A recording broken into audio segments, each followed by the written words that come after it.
दो तरीके की होम्योपैथी में दवाएं होती हैं। एक तो होता है होम्योपैथिक मदर टिंचर और दूसरी होती है पोटेंसी, जिसके आगे दवा की शक्ति लिखी होती है, जैसे कि 30, 200 या फिर 1000। बात करेंगे कि कैसे एक होम्योपैथिक दवा को बनाया जाता है।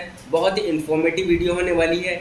मैं हूं आपके साथ सत्यम कश्यप BHMS और हेनमन होम्यो हॉल में आपका बहुत बहुत स्वागत है।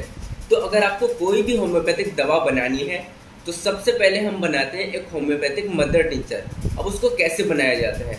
पहले होम्योपैथिक मदर टिंचर बनता है, फिर उसी से जो है ये पोटेंसी बनाई जाती है, जैसे कि 1x 2x या फिर 30, 200 या फिर 1000। तो मदर टिंचर बनाने के लिए दो तरीके के प्रोसेस होते हैं। पहले वाले प्रोसेस में ऐसे प्लांट्स यानी कि ऐसे पौधों को इंक्लूड किया गया है जिसमें बहुत ज़्यादा वो कठोर होते हैं, गमी होते हैं यानी कि लसदार होते हैं और चिपचिपे होते हैं, क्योंकि इनसे जो है ड्रग का निचोड़ निकालना बहुत ही ज़्यादा मुश्किल हो जाता है। और दूसरी कैटेगरी में ऐसे जो है प्लांट रखे गए हैं जो कि बहुत ज़्यादा सॉफ्ट होते हैं और जो कि लसदार या फिर चिपचिपे नहीं होते हैं। तो सबसे पहले जानते हैं इसका क्या प्रोसेस है, यानी कि जो चिपचिपे हैं, बहुत ज़्यादा लसदार हैं, इसमें सबसे पहले क्या करते हैं। सबसे पहले इसमें इनको छोटे छोटे पीसेस में कट कर लेते हैं। छोटे छोटे पीसेस में कट करने के बाद प्लांट को उसको बहुत ज़्यादा पीट देते हैं। और ये हमेशा याद रखते हैं कि जैसे कि प्लांट की जड़ से हम बना रहे हैं या फिर पत्तियों से बना रहे हैं या फिर उसके तने से एक दवा को बना रहे हैं, तो उसको एज इट इज़ रखा जाता है, यानी कि उसको कभी भी दूसरी अवस्था में नहीं किया जाता है। जैसा वो है वैसे ही हम उसको ले लेते हैं। छोटे छोटे पीसेस में उसको काट लेंगे, उसको पीटेंगे बहुत ज़्यादा, उसका एक गूदा तैयार कर लेंगे। छोटे छोटे पीसेस में काटने का रीज़न यही है जिससे कि जो उसका निचोड़ है वो बहुत ही आसानी से निकल जाए, क्योंकि वो बहुत ज़्यादा कठोर है और बहुत ही ज़्यादा चिपचिपे और लसदार है। आप देखते होंगे कि घर में जब सब्ज़ी बनाते हैं तो पूरी सब्ज़ी को एक साथ नहीं उबाल दिया जाता है, उसको पहले छोटे छोटे पीसेस में कट कर लिया जाता है जिससे कि वो आसानी से उबल जाती है। तो इसी तरीके से छोटे छोटे पीसेस में प्लांट को हम कट कर लेंगे और फिर जो है एक जार में उसको एकत्रित कर लेंगे। एक बड़ा सा हमारे जार होता है जो कि स्टेनलेस स्टील का होगा या फिर कांच का होगा, दो ही तरीके का वो जार होगा। उसमें हम ड्रग को, जो हमारा प्लांट है, उसको अच्छी तरह से रख लेंगे और फिर उसके ऊपर जो है स्ट्रॉन्ग एल्कोहल जो है उसको पूरा कवर कर लेगी, यानी कि ऊपर तक उसके आ जाए। ऐसा हो जाए कि जो हमारा ड्रग है, प्लांट है, उसको वो पूरा कवर कर ले। तो उसमें स्ट्रॉन्ग एल्कोहल जितनी रिक्वायर्ड अमाउंट है हम उतनी ही डालेंगे वहाँ पर। अलग अलग ड्रग के लिए अलग अलग उसकी जो मात्रा होती है।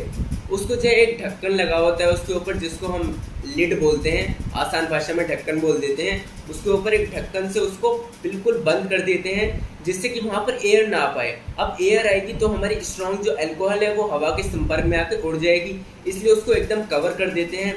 अंधेरी और ठंडी जगह पर रखते हैं जिससे कि डायरेक्ट सनलाइट उस पर ना पड़े, इसलिए होम्योपैथिक दवाओं को भी डायरेक्ट सनलाइट से लिखा होता है कि इसको दूर रखें। 15 से 20 डिग्री सेंटीग्रेड का टेम्परेचर हो, इतने तापमान पे उसको 2 से 4 हफ्ते तक रखना है।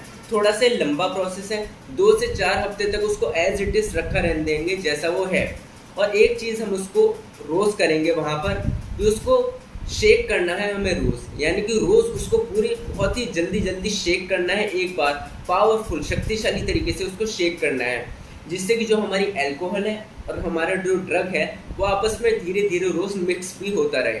और जो मैंने टाइम ड्यूरेशन बताई है, 2 से 4 हफ्ते तक उसको एज इट इज़ रखा रहने देंगे। वो अलग अलग ड्रग सब्सटेंस की अलग अलग हो सकती है, प्लस माइनस कुछ डेज हो सकते हैं, बढ़ भी सकते हैं, कम भी हो सकते हैं। ये ड्रग के नेचर पर डिपेंड करता है कि कितनी जल्दी उसका एक्सट्रैक्ट या फिर निचोड़ आसानी से निकल पाता है। अब जो 2 से 4 हफ्ते बाद हम उसको लिड को खोलेंगे तो जो सबसे ऊपर वाला फ्लूइड होगा उसको हम एक ग्लास स्टॉपर्ड बोतल में, कांच की बोतल में अलग कर लेंगे।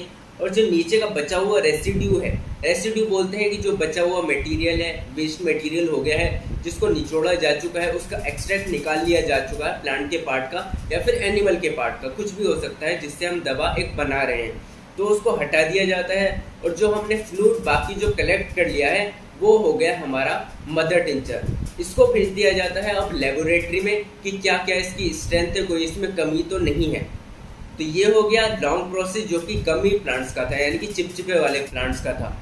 अब दूसरा एक प्रोसेस होता है जिसमें कि नॉन गमी प्लांट्स होते हैं, यानी कि जो चिपचिपे नहीं होते हैं, लसदार नहीं होते हैं, जिनका आसानी से हम एक्सट्रैक्ट निकाल सकते हैं, बहुत ही सॉफ्ट प्लांट्स होते हैं। उसके लिए एक थोड़ा अलग प्रोसेस होता है। पहले जो मैंने प्रोसेस बताया उसको बोलते हैं मैसीरेशन मेडिकल भाषा में। अब जो मैं प्रोसेस बताने जा रहा हूँ उसको बोलते हैं परकोलेशन। इसमें क्या करते हैं, सैंड्स की डिफरेंट डिफरेंट लेयर्स होती हैं। सबसे ऊपर हमने ड्रग को डाला, मिडिल वाले पोर्शन में हमने ड्रग को डाला और ऊपर से इंट्रोड्यूस करते हैं हम स्ट्रॉन्ग अल्कोहल। सैंड की लेयर्स होती हैं तो धीरे धीरे अल्कोहल उसमें ड्रग के सब्सटेंस में से होते हुए जाती है और नीचे ड्रॉप बाय ड्रॉप हम मदर टिंचर को वहाँ पर कलेक्ट कर लेते हैं। तो इसमें ज़्यादा टाइम नहीं लगता है, 24 आवर्स यानी कि 24 घंटे में हमें ड्रग जो है मदर टिंचर जो है वहाँ पर प्राप्त हो जाता है। फिर भेज देते हैं उसको लेबोरेटरी में इसकी स्ट्रेंथ की जांच के लिए। तो ये होता है एक होम्योपैथिक मदर टिंचर को बनाने का प्रोसेस।